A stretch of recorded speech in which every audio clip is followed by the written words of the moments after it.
Pernah enggak kamu masuk ke suatu tempat, lalu tiba-tiba merasa tidak nyaman?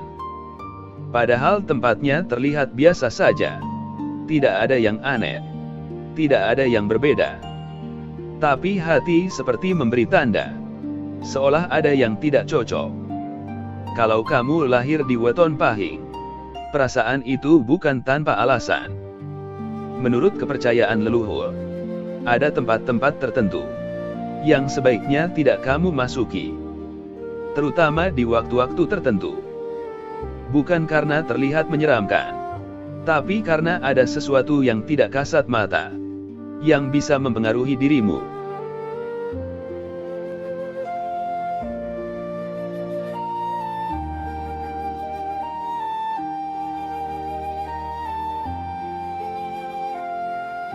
Selamat datang di channel Tinten Jawa. Dalam kehidupan sehari-hari, kita sering menganggap semua tempat itu sama saja. Selama terlihat aman, selama tidak ada hal yang mencurigakan, kita merasa bebas untuk datang dan pergi kapan pun kita mau. Tapi dalam pandangan leluhur Jawa, tempat tidak hanya dinilai dari apa yang terlihat. Ada lapisan lain yang tidak selalu bisa ditangkap oleh mata. Lapisan yang lebih halus, yang hanya bisa dirasakan oleh mereka yang cukup peka. Dan disinilah, weton mulai memiliki peran yang lebih dalam. Weton bukan hanya penanda hari lahir. Ia membawa kecenderungan energi. Cara seseorang merasakan dunia. Cara seseorang terhubung dengan lingkungan di sekitarnya. Dan bagi kamu yang lahir di weton pahing, kepekaan itu sering kali lebih kuat dibandingkan yang lain. Bukan berarti kamu harus takut. Tapi ada kecenderungan bahwa kamu lebih mudah menangkap sesuatu yang tidak semua orang sadari. Itulah sebabnya, ada momen-momen tertentu di mana kamu masuk ke suatu tempat, dan tiba-tiba merasa tidak nyaman.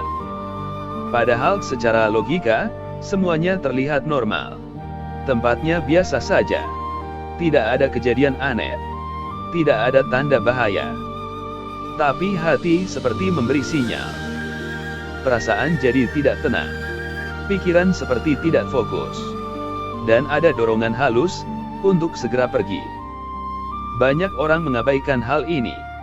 Menganggapnya hanya perasaan sesaat, atau sekadar sugesti. Tapi dalam pemahaman Jawa, itu justru bentuk komunikasi paling halus dari diri kita sendiri. Rasa yang berbicara. Dan bagi weton pahing, rasa ini sering muncul lebih cepat, dan lebih kuat. Karena weton ini dikenal memiliki daya tarik sekaligus daya tangkap energi yang cukup tinggi. Bisa menarik hal baik, tapi juga bisa lebih mudah terpengaruh oleh hal yang tidak tepat. Disinilah muncul satu pemahaman penting dari leluhur. Bahwa tidak semua tempat cocok untuk semua orang.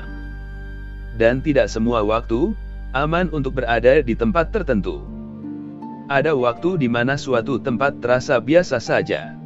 Tapi di waktu lain, tempat yang sama bisa terasa sangat berbeda. Lebih sunyi. Lebih berat.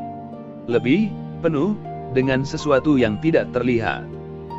Dan bagi weton pahing, perubahan seperti ini bisa terasa jelas, walaupun sulit dijelaskan.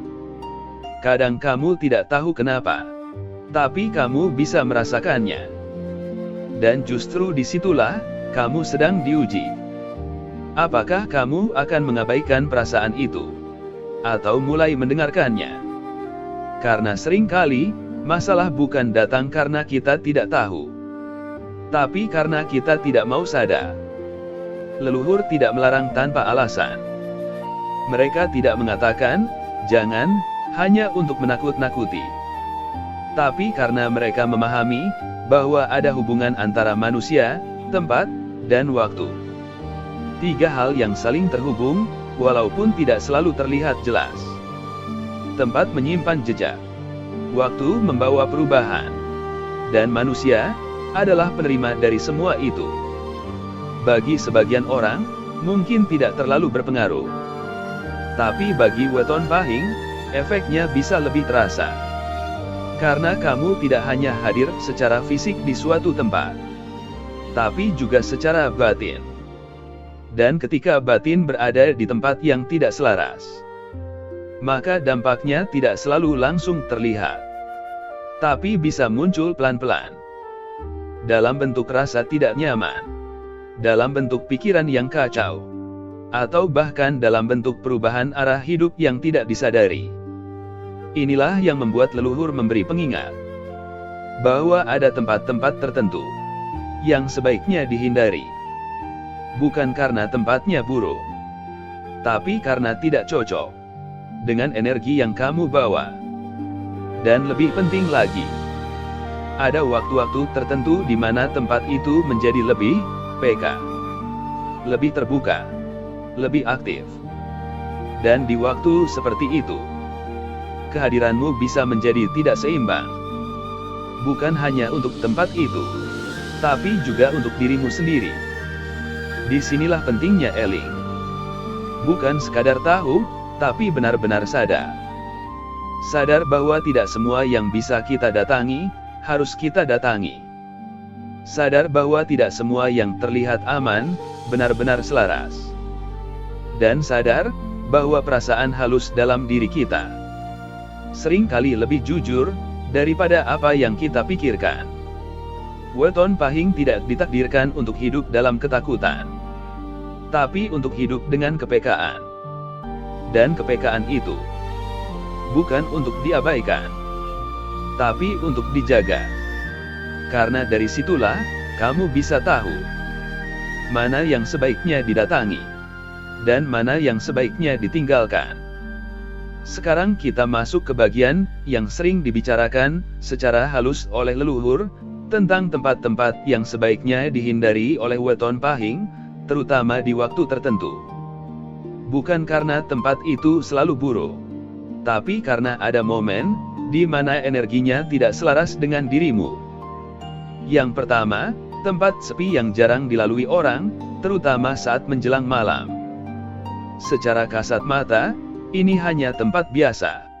Jalan kecil, bangunan kosong, atau area yang sudah lama tidak digunakan.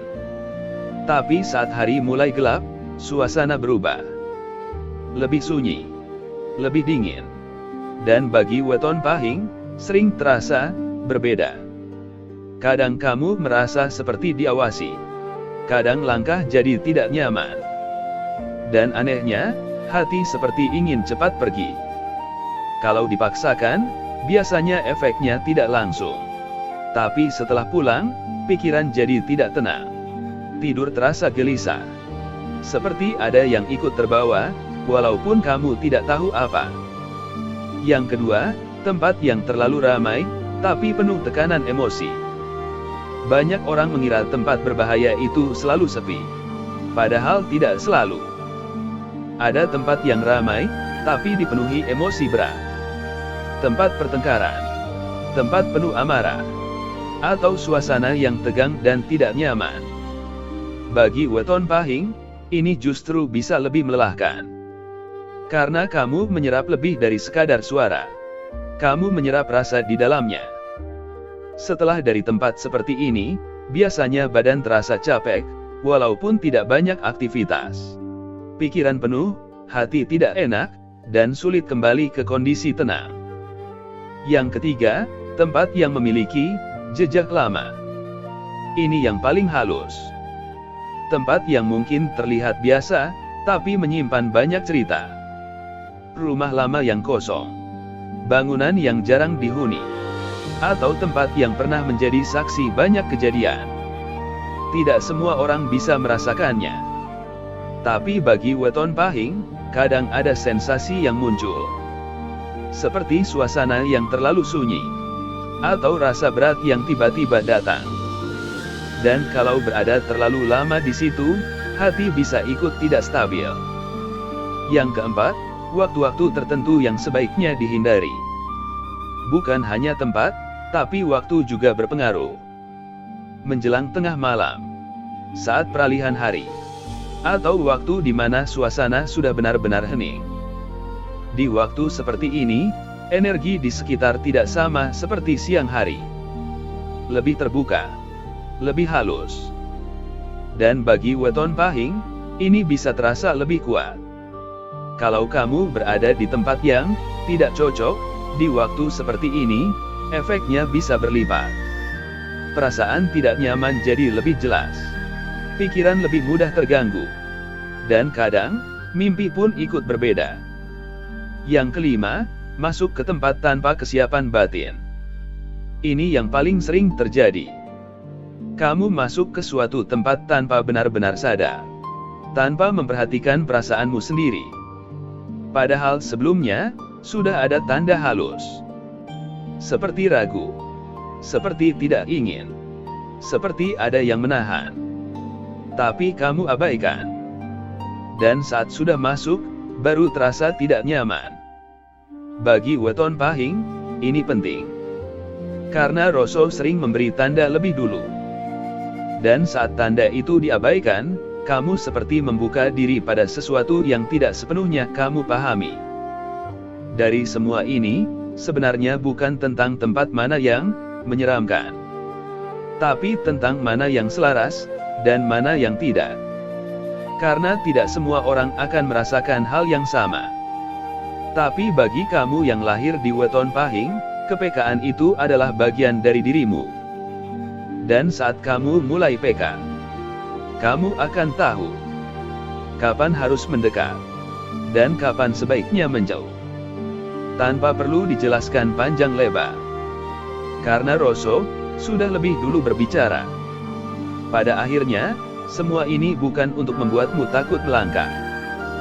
Bukan juga untuk membatasi kemana kamu harus pergi. Tapi untuk mengingatkan bahwa tidak semua langkah harus dipaksakan. Ada kalanya yang paling bijak bukan maju, tapi memilih untuk tidak masuk. Bukan karena lemah, tapi karena kamu mulai paham mana yang selaras dengan dirimu, dan mana yang tidak. Weton pahing diberi kepekaan yang berbeda. Kamu mungkin lebih cepat merasa tidak nyaman, lebih cepat menangkap suasana. Dan kadang, itu terasa seperti beban. Seperti terlalu sensitif. Seperti terlalu mudah terpengaruh. Tapi sebenarnya, itulah kekuatanmu. Karena tidak semua orang bisa merasakan apa yang kamu rasakan. Tidak semua orang bisa menangkap tanda sebelum sesuatu terjadi. Dan disitulah kamu diberi kelebihan. Bukan untuk diabaikan, tapi untuk dijadikan pegangan.